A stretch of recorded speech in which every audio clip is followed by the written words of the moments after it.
नमस्कार दोस्तों, नंदन academy YouTube channel पे आपका स्वागत है।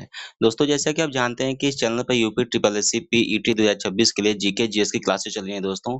इसके पहले मैंने पॉलिटी, आईएनएम और स्टैटिक जीके की क्लासेस करा के मैंने प्लेलिस्ट बना के इस चैनल पे डाली है दोस्तों।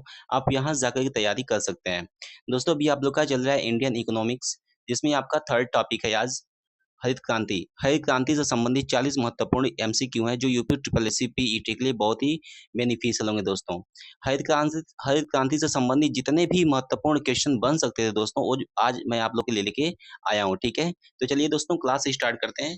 देखिए पहला क्वेश्चन कह रहा है कि हरित क्रांति की शुरुआत कब हुई थी। तो हरित क्रांति की शुरुआत कब हुई थी? ऑप्शन नंबर बी हो जाएगा 1966 से 1967, ठीक है।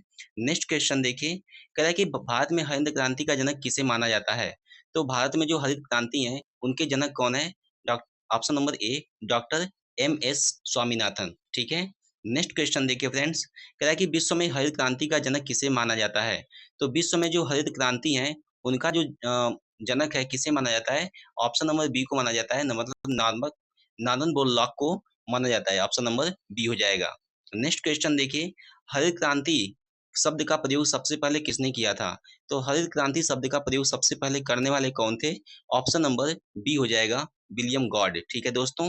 नेक्स्ट क्वेश्चन देखिए फ्रेंड्स, कह रहा है हरित क्रांति का मुख्य उद्देश्य क्या था। तो हरित क्रांति का जो मुख्य उद्देश्य था क्या था? ऑप्शन नंबर बी हो जाएगा, खाद्यान्न उत्पादन में आत्मनिर्भर आत्मनिर्भर प्राप्त करना, ठीक है। ऑप्शन नंबर बी हो जाएगा। नेक्स्ट क्वेश्चन देखिए, हरित क्रांति के तहत किस फसल के उत्पादन में सबसे अधिक वृद्धि हुई। तो हरित क्रांति के समय में किस फसल की सबसे ज्यादा वृद्धि हुई? तो इसका राइट आंसर हो जाएगा ऑप्शन नंबर सी हो जाएगा, गेहूं। क्या हो जाएगा? गेहूं में। नेक्स्ट क्वेश्चन देखिए, कह रहा है कि एच वाई वी बीजों का पूर्ण रूप क्या है। एच वाई वी का पूर्ण रूप क्या है? तो इसका राइट आंसर जाएगा ऑप्शन नंबर ए, high yielding varieties. High yielding varieties जाएगा, ठीक है। नेक्स्ट क्वेश्चन देखिए फ्रेंड्स, कह रहा है कि हरित क्रांति का प्रथम चरण मुख्य रूप से किन राज्यों तक सीमित रहा, ठीक है। तो जो भारत में हरित क्रांति था किस राज्य तक सीमित रहा? तो इसका राइट आंसर हो जाएगा ऑप्शन नंबर बी हो जाएगा। क्या हो जाएगा? Option number B, Bihar, Orissa और पश्चिम बंगाल, ठीक है। बिहार सॉरी, इसका राइट आंसर हो जाएगा option number A, Punjab, Haryana और पश्चिमी उत्तर प्रदेश, ठीक है। नेक्स्ट क्वेश्चन देखिए फ्रेंड्स, कह रहा है कि हरित क्रांति के दौरान गेहूं की कौन सी उन्नत किस्म भारत में मुख्य रूप से लाई गई थी। तो हरित क्रांति के दौरान गेहूं की कौन सी उन्नत किस्म भारत में लाई गई थी? तो इसका राइट आंसर हो जाएगा ऑप्शन नंबर ए हो जाएगा, कल्याण सोना और लरमा रोजो, ठीक है। कल्याण सोना और लरमा रोजो, ठीक है। नेक्स्ट क्वेश्चन देखिए, नॉर्मन बोरलॉग को किस क्षेत्र में नोबेल पुरस्कार मिला था।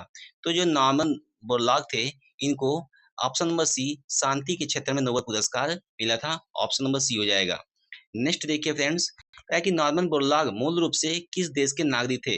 तो जो नॉर्मन बोरलॉग थे ये किस देश के नागरिक थे? तो उसका राइट आंसर हो जाएगा ऑप्शन नंबर बी हो जाएगा, अमेरिका के नागरिक थे, ठीक है। नेक्स्ट क्वेश्चन देखिए फ्रेंड्स, हरित क्रांति में मतलब कि भारत में हरित क्रांति की शुरुआत किस समय हुई, जब देश में कौन सी अवधि चल रही थी।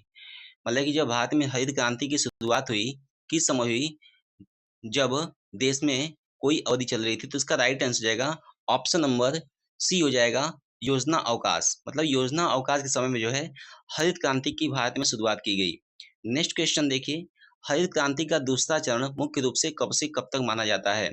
तो हरित क्रांति का जो दूसरा चरण है यह 1983 से 1984 से आगे माना जाता है। नेक्स्ट क्वेश्चन देखिए, द्वितीय हरित क्रांति में मुख्य रूप से किस बात पर ध्यान दिया गया। तो जो द्वितीय हरित क्रांति है मुख्य रूप से किस बात पर ध्यान दिया गया।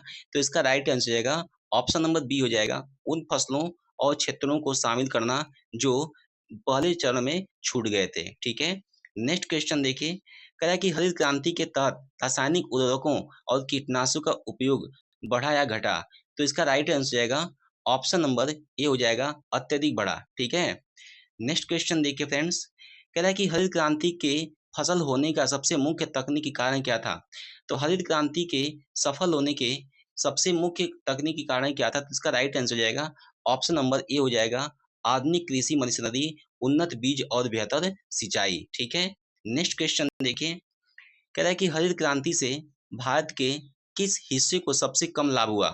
तो हरित क्रांति में भारत के किस हिस्से को सबसे कम लाभ हुआ? तो इसका राइट आंसर हो जाएगा ऑप्शन नंबर सी, पूर्वी और पूर्वोत्तर भारत। ठीक है, पूर्वी और पूर्वोत्तर भारत।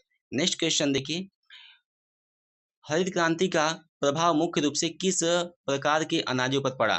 तो हरित क्रांति का प्रभाव जो है मुख्य रूप से किस प्रकार के अनाजों पर पड़ा? तो इसका राइट आंसर होगा ऑप्शन नंबर सी, खाद्यान्न अनाज। क्या हो जाएगा? खाद्यान्न अनाज। नेक्स्ट क्वेश्चन देखिए, हरित क्रांति के कारण किस फसल के उत्पादन या क्षेत्रफल पर नकारात्मक प्रभाव पड़ा? तो हरित क्रांति के कारण किस फसल के उत्पादन पर उत्पादन या क्षेत्रफल पर नकारात्मक प्रभाव पड़ा?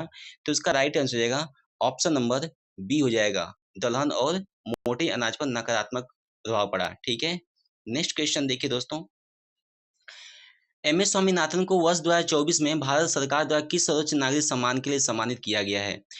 तो एम एस स्वामीनाथन को वर्ष 2024 में भारत सरकार द्वारा किस सर्वोच्च सम्मान से सम्मानित किया गया? तो इसका राइट आंसर जाएगा ऑप्शन नंबर डी हो जाएगा, भारत रत्न से सम्मानित किया गया है।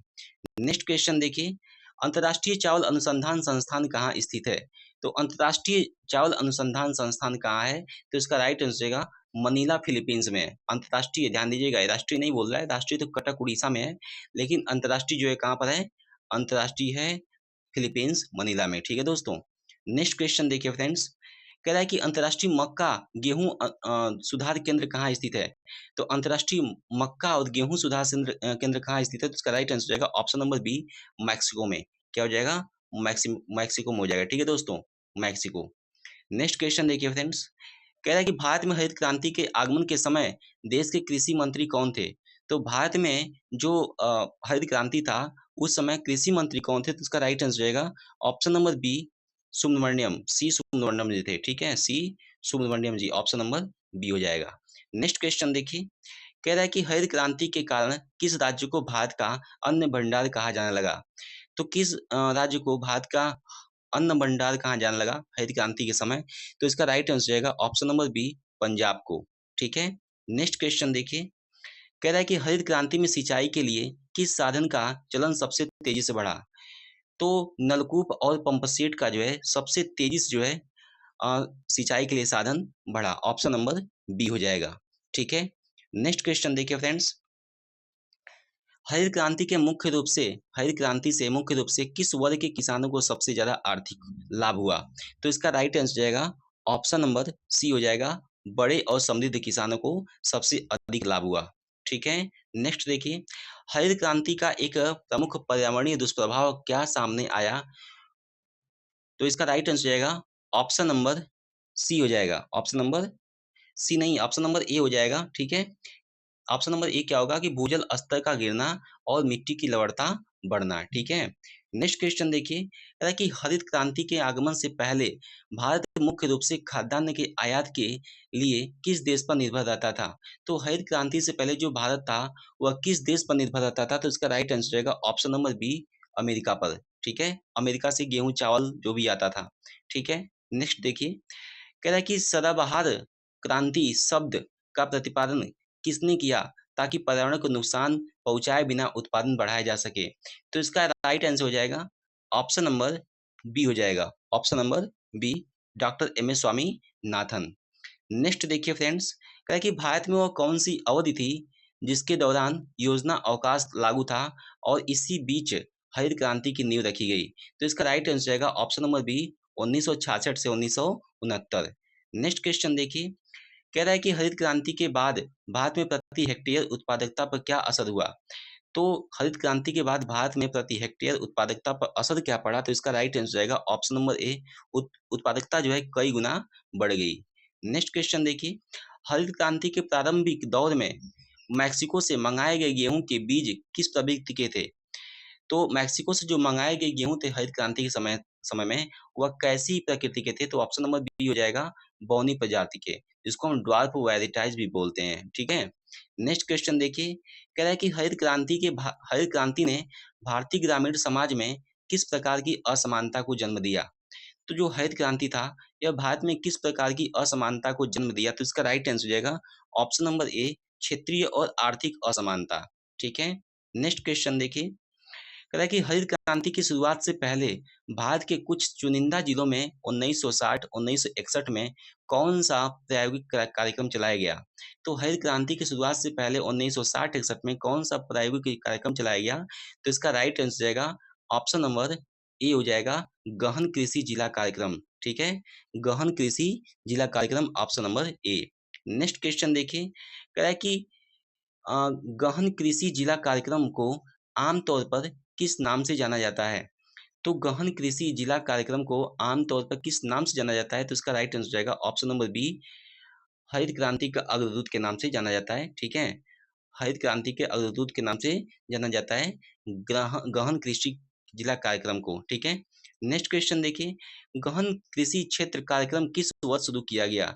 तो गहन कृषि क्षेत्र कार्य जो है कार्यक्रम, यह कब शुरू किया गया? तो इसका राइट आंसर रहेगा ऑप्शन नंबर ए 1964-65 में, ठीक है? नेक्स्ट देखिए, कह रहा है कि भारत में दुग्ध उत्पादन से संबंधित क्रांति को क्या कहा जाता है? तो भारत में दुग्ध उत्पादन से संबंधित क्रांति को क्या कहा जाता है? तो इसका राइट आंसर रहेगा ऑप्शन नंबर ऑपरेशन फ्लड, श्वेत क्रांति, ऑप्शन नंबर बी हो जाएगा। नेक्स्ट क्वेश्चन देखिए, कह रहा है कि भारत में तिलहन उत्पादन बढ़ाने के लिए कौन सी क्रांति शुरू की गई?